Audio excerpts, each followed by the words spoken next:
La fe cristiana no es una teoría ni una ideología. La fe cristiana es el camino para conocer y amar a una persona que vive, a Jesucristo.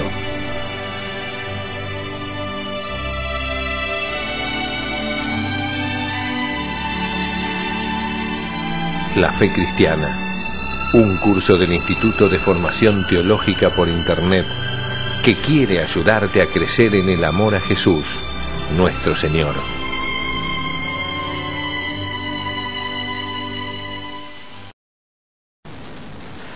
En nombre del Padre, del Hijo y del Espíritu Santo. Amén. Bienvenidos, queridos amigos, a este curso llamado La Fe Cristiana, en el que estamos desarrollando las verdades de nuestra fe.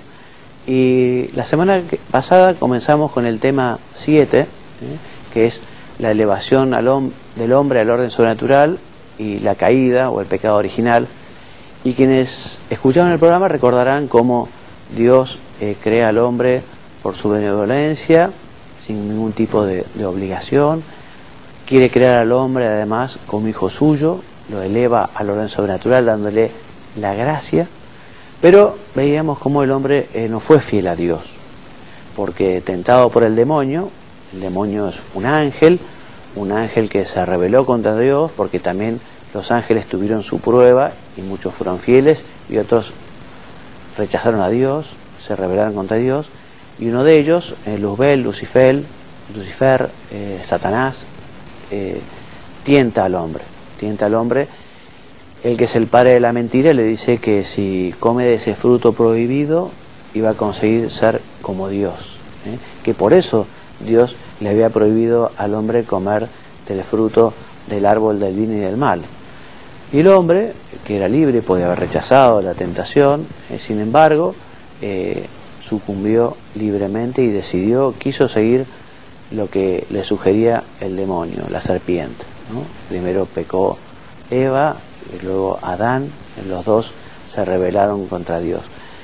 Y veíamos el programa pasado cómo efectivamente esta decisión fue realmente muy, muy triste para el hombre, porque el hombre tiene que dejar el paraíso terrenal, el hombre pierde ese orden sobrenatural de la gracia, que es esa amistad tan particular con Dios, pierde los llamados dones preternaturales, porque el hombre que fue creado inmortal ahora pasa a ingresar o irrumpe la muerte en la vida del hombre. El hombre ahora muere.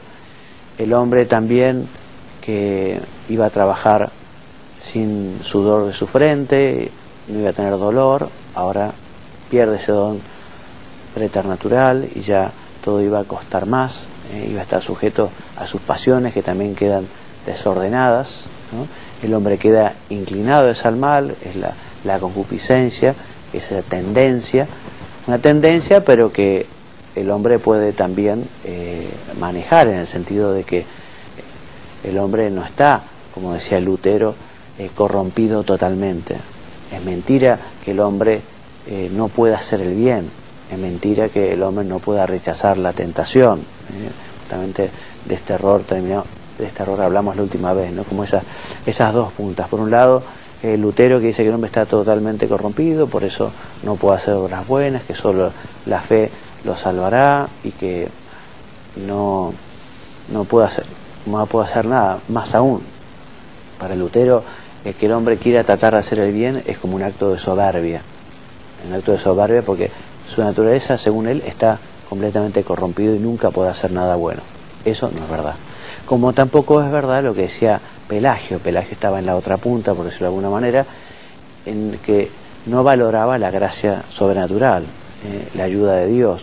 Entonces Pelagio dirá que el hombre puede obrar naturalmente por sí mismo para hacer el bien, que no necesita de Dios, ¿no? Por decirlo de alguna manera, ¿no?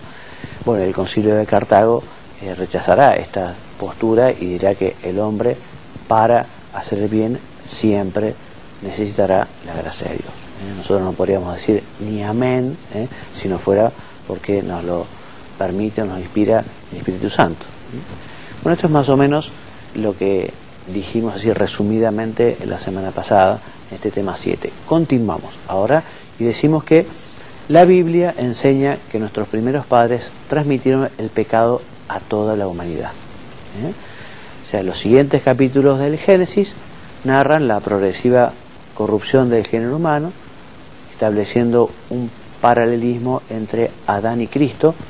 San Pablo afirma: como por la desobediencia de un hombre todos fueron constituidos pecadores, así también por la obediencia de uno solo, que es Cristo, todos quedarán constituidos justos. Adán y Eva cometen un pecado personal. Ellos fueron los que tuvieron la opción, los que libremente decidieron darle la espalda a Dios. Pero este pecado será transmitido. Y uno dice, bueno, ¿y por qué nosotros heredamos ese pecado?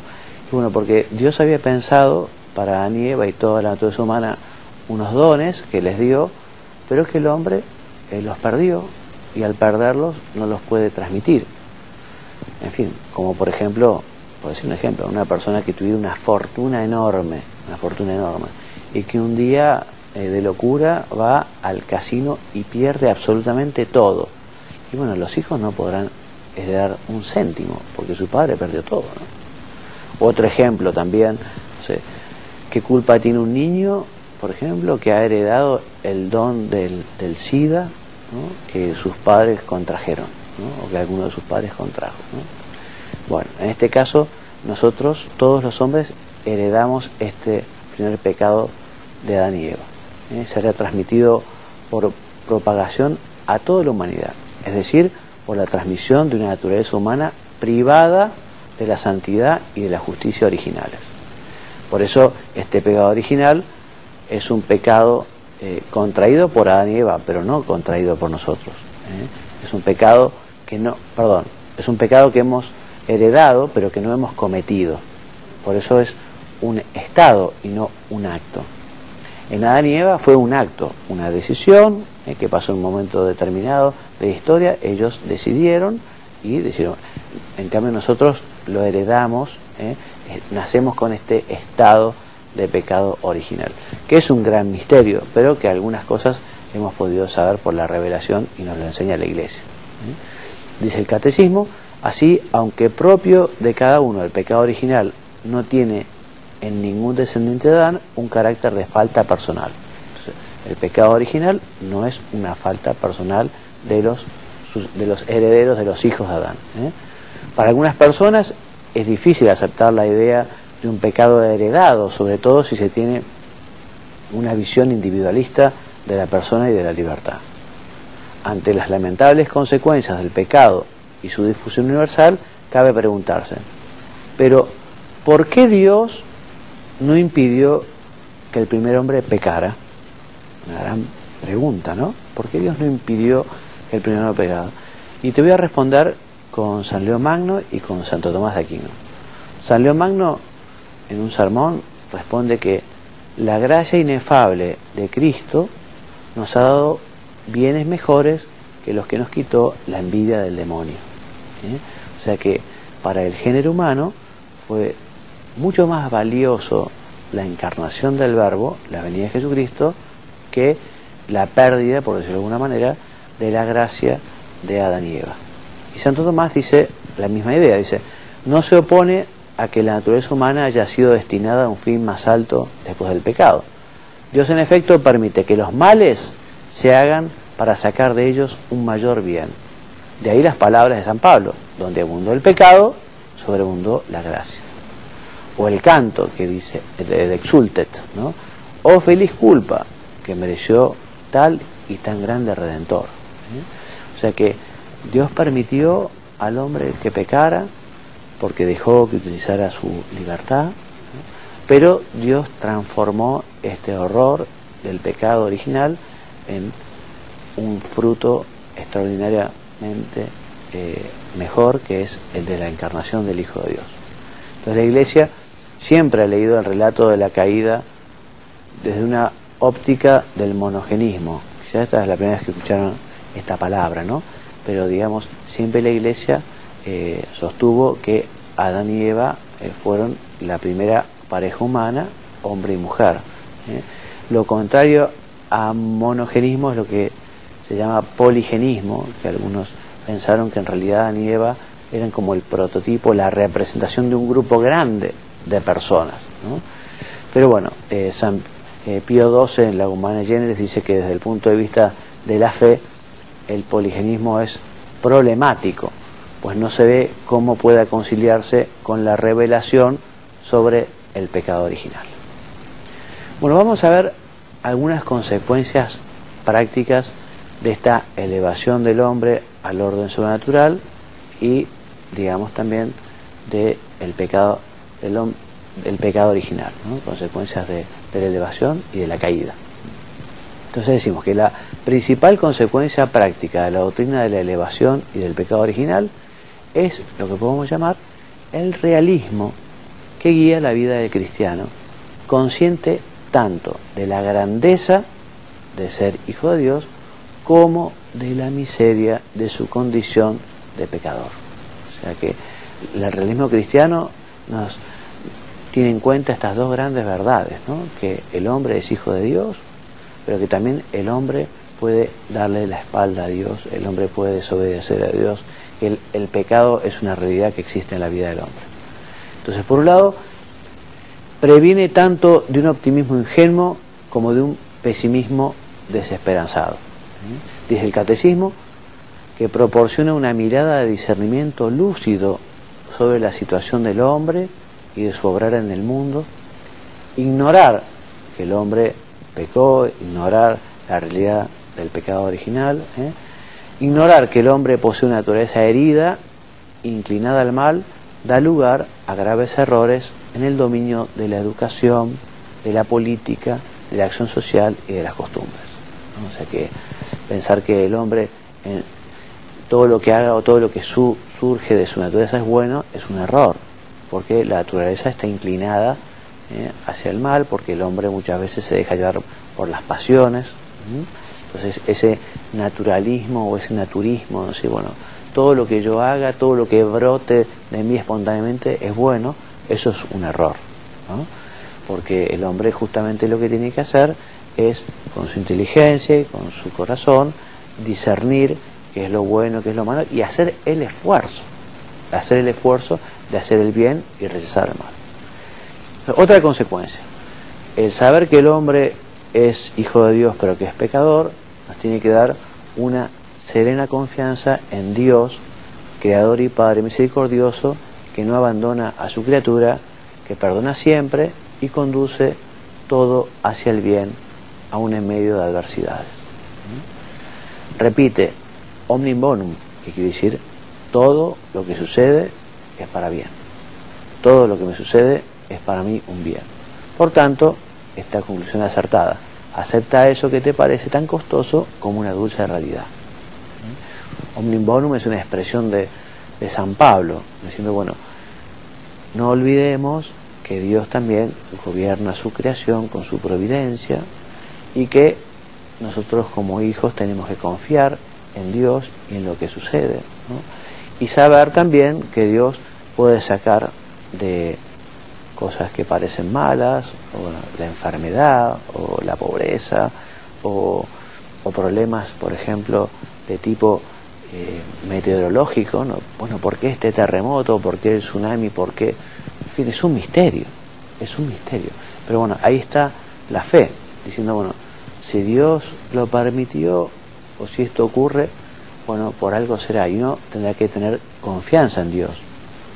Confianza que no quiere decir no hacer nada, ¿no? Porque, por ejemplo, un problema serio económico en una familia, o la enfermedad de un ser querido, digamos, hay que poner todos los medios humanos, no sé, el trabajo, la atención médica, ¿no? Todos los medios humanos, todos los medios sobrenaturales, rezar, pedirle a Dios, ¿no? Pero después de eso, una gran confianza, diciendo, bueno, yo he hecho todo lo posible desde la perspectiva cristiana, he puesto todos los medios humanos, todos los medios sobrenaturales, en fin, estamos en la mano de Dios. Siempre estamos en la mano de Dios. Me parece que en algunas oportunidades esto queda mucho más claro cuando uno no puede hacer nada. Entonces, el hecho de que ocurran cuestiones negativas o malas digamos, hay que verlas desde esta perspectiva y con esta óptica, ¿no? Dice, bueno, yo voy a hacer las cosas que tengo que hacer como hijo de Dios y veremos cómo Dios de esto, en fin, sacará cosas buenas. Otra conclusión. El saber que somos hijos de Dios, pero que también somos pecadores o criaturas que pueden desobedecer a Dios, suscita una actitud de profunda humildad que lleva a reconocer sin extrañeza los propios pecados y a dolerse por ellos. O sea que todos somos conscientes, porque nuestra experiencia de vida nos lo dice a gritos muchas veces, de que hemos desobedecido a Dios, que no nos hemos portado bien, ¿no? Y que si bien hemos pedido perdón y que no lo queremos hacer, también tenemos que tener suficiente humildad de decir, bueno, yo necesito la gracia de Dios, yo necesito la ayuda de Dios, solo no puedo. Entonces esa humildad hará que uno justamente busque la gracia de Dios en los sacramentos, o busque la gracia de Dios en la oración, o busque también, no sé, el consejo divino a través de la ayuda que le pueden a uno dar en la dirección espiritual o en la confesión. O sea, la humildad para darse cuenta de que yo solo no puedo, yo solo no voy a conseguir hacer las cosas como Dios quiere, necesito de Dios. Otra consecuencia, ayuda a discernir lo que es propio de la naturaleza humana en cuanto tal de lo que es consecuencia de la herida del pecado en la naturaleza humana. O sea que esta doctrina que hemos enseñado nos ayuda a distinguir que efectivamente Dios quiso al hombre y quiso lo mejor para él, que el hombre le desobedeció, que el hombre pecó, que la naturaleza queda herida, pero que no queda totalmente corrompida, y que Dios siempre da su gracia, que nunca seremos tentados más allá de nuestras posibilidades. Después del pecado, no todo lo que se experimenta es bueno, espontáneamente, lo hemos dicho hace un momento. Y por último, que la vida humana tiene pues el carácter de combate. Es preciso combatir por comportarse de modo humano y cristiano. O sea que la Iglesia siempre nos ha enseñado que justamente el hombre en la tierra tendrá que hacer el esfuerzo por portarse bien, el esfuerzo por manifestar a Dios, el amor a Dios con obras. Por eso es combate la oración, lo dice el catecismo, es combate el cumplir los mandamientos, es combate amar al prójimo como uno mismo, o amar al prójimo con el amor de Cristo, mucho más exigente. Bueno, todo eso cuesta. La vida del cristiano no es una vida en la que uno se deja llevar solo por los sentimientos o por lo que le brota espontáneamente, o solo, no, hace falta luchar, una lucha que además genera una gran alegría y una gran felicidad. El dejarse llevar, ¿no? y quizá justamente caer ante la tentación, ante el pecado, el querer hacer lo que uno quiere siempre, ¿no? O sea, tiene hambre y come, o tiene sueño y duerme, pero desproporcionalmente, sin poner un límite, sin poner una cota. Bueno, eso que en teoría debería ser el camino a la felicidad, porque uno hace lo que quiere, resulta que no, porque el corazón del hombre está hecho para amar cosas grandes, y cuando es el egoísmo lo que priva, cuando es la vanidad, cuando es no sé, un buscarse a uno mismo en el placer, bueno, el corazón se entristece, el corazón deja de estar contento. En cambio, en la lucha por elegir el bien, en la lucha por servir a los demás, en la lucha por querer crecer justamente en el amor a Dios, demostrándole el cariño a través de las prácticas de piedad, bueno, eso, que ese esfuerzo, que uno se esfuerza por estudiar, se esfuerza por trabajar bien, se esfuerza por servir, eso sí que al hombre lo llena de alegría y de contento, y le ayuda a tener una vida que realmente vale la pena vivir, una vida llena, una vida plena. Pienso que muchas de las crisis de las personas ya más grandes, cuando han pasado ya muchos años, debe ser el dolor de no haber aprovechado la vida para hacer el bien a los demás, ¿no? O sea, esa sensación de vacío debe ser tremenda. Por eso aprovechemos la vida que Dios nos ha dado para luchar, para hacer todo el bien que podamos, ¿no? Toda la tradición de la Iglesia ha hablado de los cristianos como milites Christi, soldados de Cristo, soldados que llevan la serenidad a los demás mientras combaten continuamente contra las personales malas inclinaciones, ¿eh? Y una idea del Papa Benedicto XVI en una homilía es la siguiente: el cristiano que se esfuerza por evitar el pecado no se pierde nada de lo que hace la vida buena y bella. Frente a la idea de que es necesario que el hombre haga el mal para experimentar su libertad autónoma, pues en el fondo una vida sin pecado sería aburrida, se alza la figura de María, concebida inmaculada, que muestra que una vida completamente entregada a Dios, lejos de producir hastío, se convierte en una aventura llena de luz y de infinitas sorpresas, ¿no? Y aprovechando este texto del Papa Benedicto, podemos renovar nuestro deseo de acudir mucho a la Virgen para pedirle justamente que nos ayude a luchar. Madre nuestra, Virgen María, ayúdanos a elegir el bien. Madre mía, Virgen María, ayúdanos a rechazar el mal. Quizá ustedes algunos conozcan la oración del acordaos de San Bernardo, que dice que jamás se ha oído decir que ninguno de los que haya acudido a su protección haya sido desamparado. Por eso acudir a la Virgen, siempre, siempre, muy especialmente en el momento de la tentación, muy especialmente cuando nuestras malas inclinaciones, por ejemplo, nos invitan a desobedecer a Dios, a hacer el mal, ¿no? Acudir a la Virgen y decirle: Madre mía, ayúdame a salir de este brete, Madre mía, ayúdame a elegir el bien, Madre mía, ayúdame a rechazar esta tentación, ¿sí? Y así vas a ver que lo vas a conseguir, porque si uno quiere y si uno busca esa gracia de Dios, siempre puede hacer el bien, ¿eh? En fin, igual somos todos pecadores y muchas veces tropezaremos. ¿Y qué haremos después de un tropiezo? Y levantarnos de vuelta, pedir perdón a Dios y volver a empezar.